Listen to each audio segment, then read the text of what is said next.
नमस्कार, वेब दुनिया में आपका स्वागत है। आज हमारे साथ हैं राष्ट्रीय स्तर के साइबर एक्सपर्ट गौरव रावल जी। गौरव रावल जी से हम बात करेंगे, साइबर वर्ल्ड में फॉरेंसिक जांच कितनी महत्वपूर्ण है?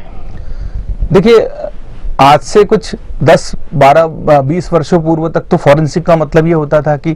किसी व्यक्ति की मृत्यु हो जाती थी तो फॉरेंसिक की टीम आती है और यूजुअली वो ब्लड के जो रक्त कोशिकाओं के सैंपल लेती है, बालों के सैंपल लेती है, उनके नाखून के सैंपल लेती है कि अगर कोई भोजन करते हुए या भोजन में विष मिलाया हो तो, और उसके तहत ये पता करने की कोशिश की जाती थी कि भाई इस व्यक्ति की मृत्यु कैसे हुई है, ये घटना कैसे घटी होगी, अगर एक्सीडेंट हुआ है या फिर मर्डर है या फिर कोई कोइंसिडेंस है।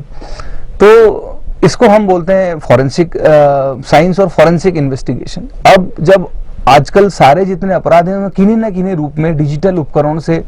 जुड़े हुए हैं या उनका उपयोग करते हुए होते हैं, तो इसलिए अब ये जो साइबर फॉरेंसिक है ये एक नई विधा के रूप में इमर्ज हुआ है और बहुत ज़्यादा इंपॉर्टेंट हो गया। अब चाहे चोरी का केस हो, चाहे किसी वाहन चोरी का केस हो, किसी एक्सीडेंट का या मारपीट का केस हो, पुलिस या जांच एजेंसियां आजकल पूरी तरह से साइबर फॉरेंसिक पे डिपेंडेंट हो गई हैं। क्योंकि अगर कोई भी घटना, अगर सपोज कोई भीड़ कहीं पर हमला करती है तो सीसीटीवी कैमरे का फुटेज देखा जाता है, ये भी एक डिजिटल फॉरेंसिक का ही पार्ट है। फिर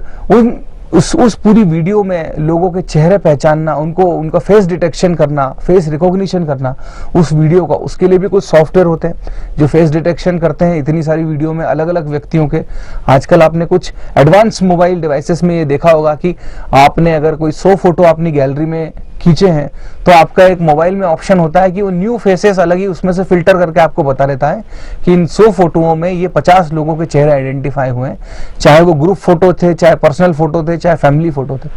वैसे ही जब वीडियो में आपको चेहरे पहचानने होते हैं तो आपको डिजिटल फॉरेंसिक या जिसको हम साइबर फॉरेंसिक बोलते हैं इसका उपयोग करना पड़ता है। ऐसे ही किसी के साथ कोई फाइनेंशियल फ्रॉड होता है तो उसमें कौन सी पॉइंट ऑफ सेल मशीन थी, कौन से एटीएम से पैसे निकाले गए, कितने बज के कितने मिनट में रात्रि में निकाले गए, या किसी की सोशल प्रोफाइल अगर हैक कर ली गई है तो उस सोशल प्रोफाइल का आईपी एड्रेस क्या था, इस आईपी एड्रेस को या इस प्रोफाइल को उपयोग करते हुए या इसका पासवर्ड किसी ने तोड़ने की कोशिश की है तो कौन सी मशीन पर बैठ के की है, कौन सा आईपी इंटरनेट यूज करके की है।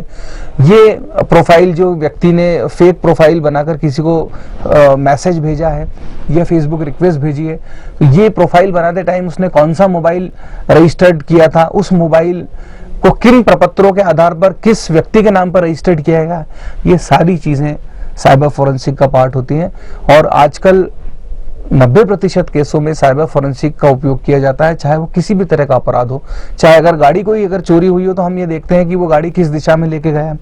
फिर हम देखते हैं कि वो पूर्व दिशा में गया या पश्चिम, फिर अगर पश्चिम दिशा में गया तो पश्चिम दिशा में जितने हमारे टोल टैक्स हैं वहाँ के सीसीटीवी सर्विलेंस का सहारा लिया जाता है और देखा जाता है कि यहाँ पर कितनी बज के कितनी मिनट पर यहाँ से पास हुआ, फिर नेक्स्ट वाले पे कितनी बजे से पास हुआ। तो ये देखा जाता है कि वो किस दिशा में या किस स्टेट में भागा होगा और कहाँ तक पहुँचा होगा। तो ये सब फॉरेंसिक जो टूल्स हैं उनके थ्रू किया जाता है, इसी को हम साइबर फॉरेंसिक टूल्स बोलते हैं। और डेटा को, ये तो बात हो गई कोई अपराध करने की, किसी ने कोई टेक्निकल फ्रॉड किया कि कोई सर्वर में से कोई एंट्री चुरा ली है तो डेटा इनक्रिप्ट कर दिया उसने या डेटा का स्वरूप चेंज कर दिया, तो हम पुलिस तो बाद में ही पूछती है घटना होने के, तो वो देखेगी कि किस व्यक्ति ने इस पर काउंटर किया था ये डेटा एक्सेस करने के लिए, 4 दिन 5 दिन से कौन व्यक्ति इसके लिए रिक्वेस्ट कर रहा था बार बार, तो किस व्यक्ति का इसमें हाथ हो सकता है। तो ये सब बाइनरी एंट्रीज कंप्यूटर में, सिस्टम में, सर्वर में होती हैं, उनको फाइल के रूप में कन्वर्ट करने के टूल्स आते हैं और उनके बेसिस पर ये पता लगाया जा सकता है कि ये व्यक्ति